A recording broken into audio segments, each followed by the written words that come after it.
Guys, if someone offered you the choice of earning £700,000 a week, plus bonuses, or playing for Manchester United, what would you choose? The taking the bag, or the sporting integrity of the high-level football of 15th place Manchester United? Well, we're going to talk about this. Ben Jacobs and other journalists have been writing about this situation. Of course, Bruno Fernandes has got a huge money offer, but he's got to answer soon, and we're going to get into it. Guys, welcome back. Look, thank you as always for your support here on Football Yannick, where there is multiple uploads every single day regarding the biggest stories in world football. And if you're interested in football and you want the big stories, and heck, if you want my thoughts and delivery on the stories, and why not subscribe? Amazing momentum these last few weeks. I'm very grateful for that, so thank you for liking and subscribing. Right, so this is from Ben Jacobs, and he says it's an exclusive, though all the journalists are jumping on it, so they love saying exclusive, don't they? They love I understand it, they want to claim like they're the exclusive source, but then everyone pops up and say, we've heard it too. Basically, the club, the agent, the player, whoever, the buying club, or they brief someone first, and then everyone gets briefed, and then it's an exclusive. Apparently, whoever gets it first. It's a nonsense. It's a circus. It's the transfer window. Ben Jacobs writes this: Manchester United star Bruno Fernandes, because it is pronounced apparently Fernandes, has been warned by Saudi Pro League admirers Al Hilal. It's always Al Hilal. Why do they get all the players? I thought that, the public investment fund, the Saudi Arabian state-owned government project, spread it out a little bit. Why is it all going out? I know Ronaldo's at Al Nassr, but why is it always Al Hilal? He's got until Thursday, which is 2 days at time of recording, to make his final call on whether he's prepared to complete a lucrative move from Old Trafford after they have lodged their final contract offer. Give me sports sources. Understand. I'll tell you what, he did say at the end, after the final loss, should I say, Bruno Fernandes, once being interviewed, if they want to sell me Man United for the money, then whatever. But for me, it's never been about the money. Fine, I now respect that. And it's never really about the money until it is. You know what I mean? Like, he's probably thinking, yeah, I can get paid half a million in Saudi. Whatever. Like, he probably gets paid 300k a week at Man United, so nearly doubling his salary or something at Saudi. He's like, yeah, I'm not interested. And then someone says, what about 700k a week plus bonuses? Money is kind of good, I suppose. Look, you might also have your moral compass pointing in a direction where you don't necessarily want to go to Saudi Arabia for different reasons, of course. People do what they have their own positions on that. And Man United, who I've reacted to this news recently here on the channel, like Mbeumo, Cunha, they're, looking to make, and they are both 5 years younger than Bruno, and they're like play similar kind of attacking. I know Mbeumo's a bit more forward, and so is kind of Cunha. He's more of a pointy end of the pitch, and Bruno's more of a creator. But like Man United sell Bruno for lots of money, get Mbeumo and Cunha in front of a Rayan Cherki. Should he, you got to convince that guy to come to Man United as well, which would be tough. The Red Devils missed out on clinching silverware during this campaign. Of course, they allowed 17th place Tottenham to win their first trophy. 17th year wait for trophy. 17th place and 17-year wait. Wow, the number 17 really is relevant to Tottenham at the moment, and that resulted in head coach Amorim looking to make adjustments to his squad when the transfer opens. He also got on the mic on the final day, didn't he, at Old Trafford, apologising for the season, which was awkward. Cunha has edged towards becoming a Man United's first acquisition in preparation for next term, with a verbal agreement in place, and of course £62.5 million switch from Wolverhampton Wanderers, which is a lot of money. But they are in danger of seeing Captain Fernandes head through the door. He is their leader, Fernandes. He's 30, but he's not washed, obviously. He's a leader. He is kind of like the lieutenant for Amorim, probably because they're both Portuguese guys that came from Sporting. There's probably a bit of that in there. Fernandes ready to make call on his future. Fernandes has been handed a deadline, of course, to make a decision on whether he is prepared to depart Man United in favour of a move to Al Hilal. And according to Give Me Sports sources, with the Saudi Arabian big spenders giving him until Thursday to make a decision, essentially.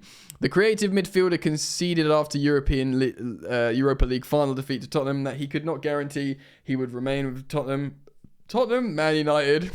It'd be weird if you remained with Tottenham. I'm getting on that bus heading into next season, with influential figures potentially seeing the summer transfer window as an ideal time to cash in, to basically, like, if they want to sell me for money. I know these guys are skin. I know I'm probably worth a few quid.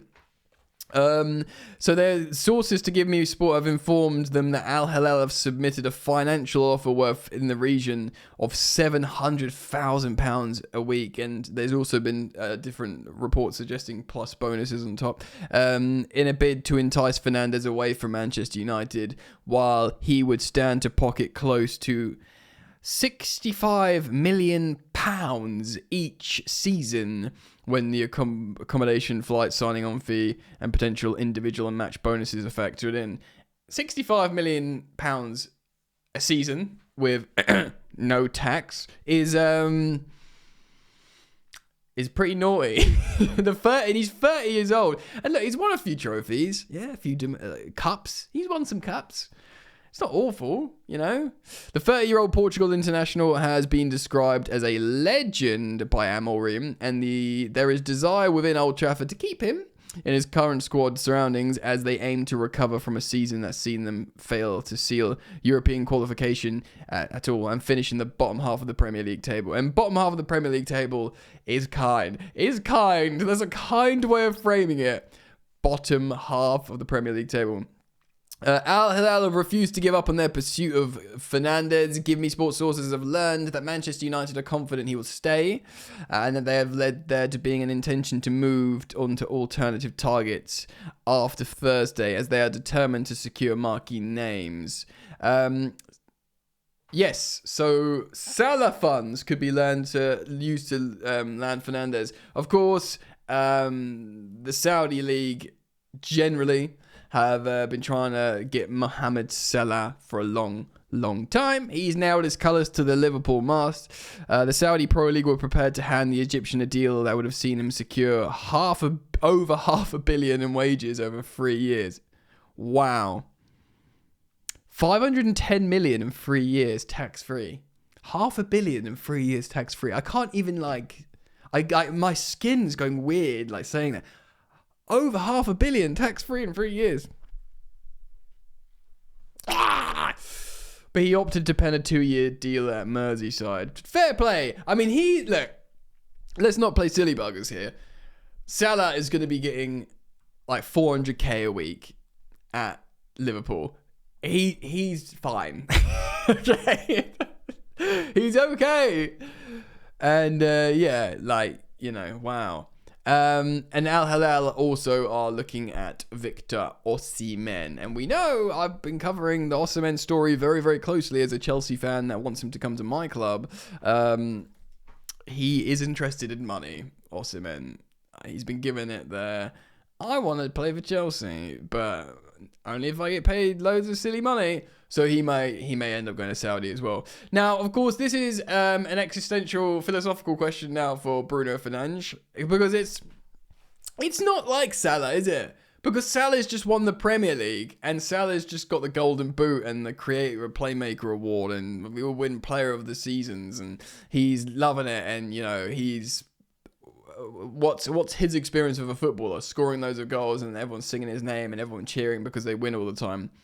What's Bruno Fernandes' experience of a footballer at the moment? Miserable. You got to take that into account. Of course, you'll have a genuine affection for Man United. He's the captain. But it's not like here's an insane bag offer, or you can stay at this team playing at the highest level who's doing really well.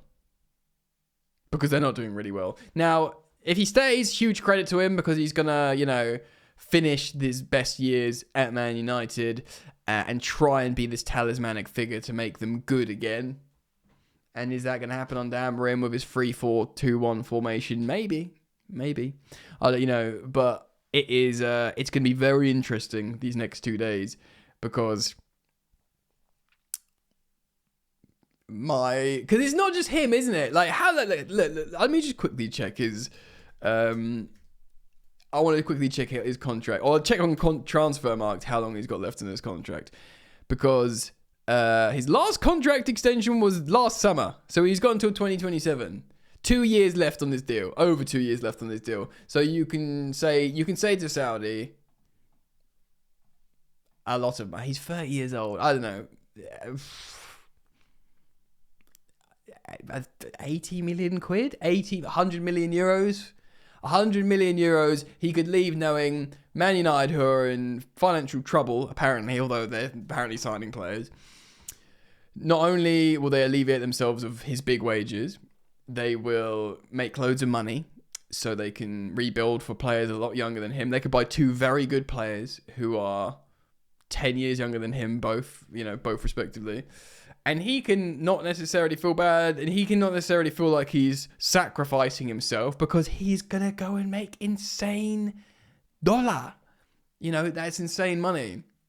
What would you do?